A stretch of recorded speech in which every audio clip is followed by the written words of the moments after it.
जब बात हो शाम की चाय की तो हम हमेशा कुछ ऐसा ढूंढते हैं, कुछ बिस्किट या कुकीज़, हेज़लनट हो, चॉकलेट हो या आलमंड हो, बस ऐसी हो कि वो मुंह में डालते ही घुल जाए। फेस्टिव सीजन भी शुरू हो रहे हैं और दिवाली भी आने वाली है, तो चलिए बनाते हैं आज हमारे हिंदुस्तान की फेमस कुकीज़ नान खटाई।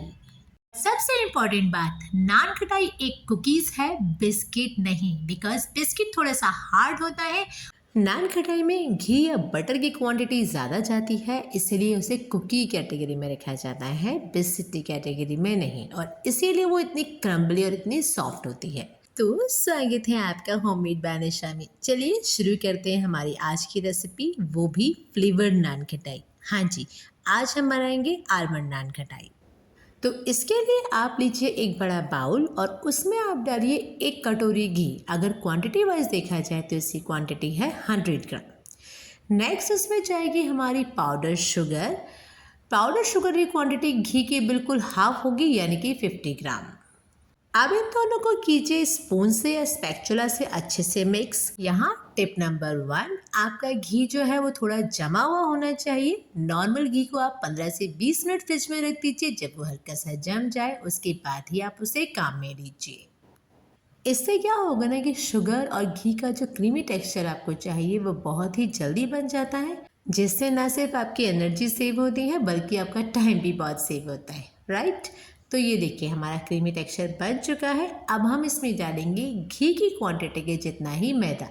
हाँ जी, एक बाउल कह लीजिए या 100 ग्राम कह लीजिए, आप इसमें ऐड ऑन करेंगे मैदा और इसे भी अब आप जो है इसमें मिक्स कीजिए। मैंने मैदा एक साथ डाल दिया है, लेकिन आप जब इसमें मैदा ऐड ऑन करें तो धीरे धीरे करके ही ऐड ऑन करें, अदरवाइज क्या होगा ना कि इसको मिक्स करने में बहुत ज़्यादा मेहनत जाती है। नेक्स्ट हम इसमें ऐड ऑन करेंगे 2 चम्मच जितना बेसन। अगर क्वांटिटी वाइज देखें तो ये मैदे की क्वांटिटी का बिल्कुल 1/4 होता है, यानी कि अप्रॉक्स 25 ग्राम।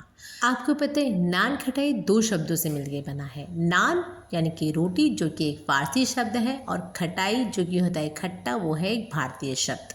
तो बेसिकली अगर देखा जाए तो भारतीय मिठाइयों और फारसी बेकिंग टेक्निक से मिलकर बनी हुई है हमारी ये नान खटाई।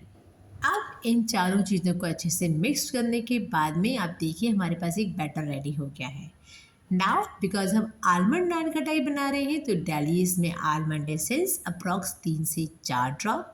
करिए अच्छे से मिक्स, और बिकॉज आलमंड नान खटाई है तो इसके लिए मैंने इसमें डाला है अप्रॉक्स 1 ड्रॉप तक येलो फूड कलर। और अब इस मिश्रण को कर दीजिए अच्छे से मिक्स।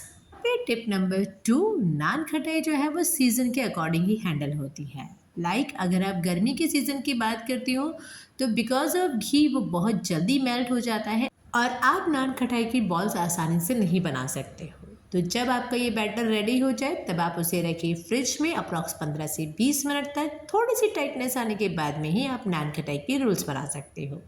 लेकिन जहाँ बात होती है विंटर्स की, बिकॉज ऑफ ठंड की वजह से ऑलरेडी जो है घी अच्छे से जम जाता है, तो आप बड़ी इजीली जो है उसके रोल्स बना सकते हो। और फिर भी अगर आपको लगता है कि फ्रिज में रखने के बाद भी या सीज़न के अकॉर्डिंग भी आप रोल्स नहीं बना पा रहे हो, तो आप इस बने हुए मिश्रण में डालिए 1 से 1.5 चम्मच तक मैदा। अच्छे से कीजिए उसे रोल अप और उसके बाद बनाइए उसके रोल्स। कभी भी शुगर या घी की क्वांटिटी एक्स्ट्रा ऐड ऑन नहीं होती है, बिकॉज वो आपस में मिलके ऑलरेडी फ्लफी टेक्सचर देते हैं।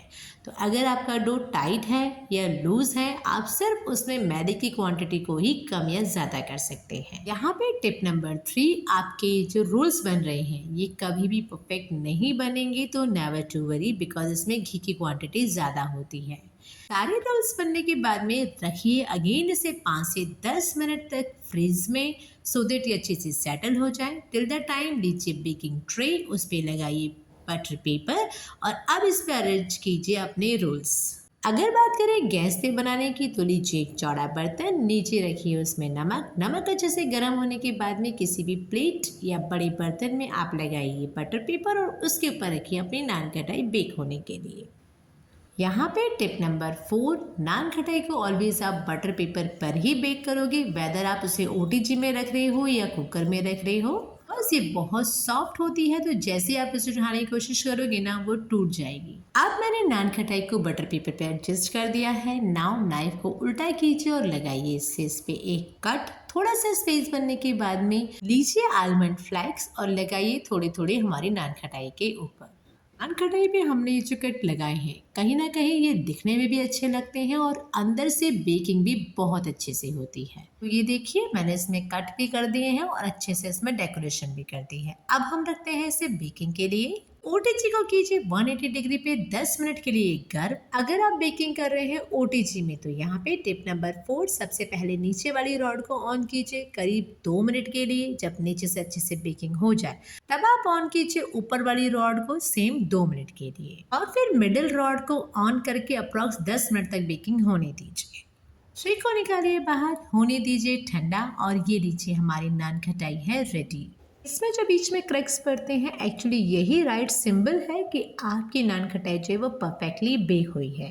तो फॉलो कीजिए complete measurement, tips and tricks, और बनाइए इस दिवाली नान खटाई अपने घर में अपने स्टाइल में। उम्मीद है आपको हमारी रेसिपीज अच्छी लग रही होंगी। तो होममेड पानिशा को लाइक शेयर सब्सक्राइब करना बिल्कुल मत भूलिए।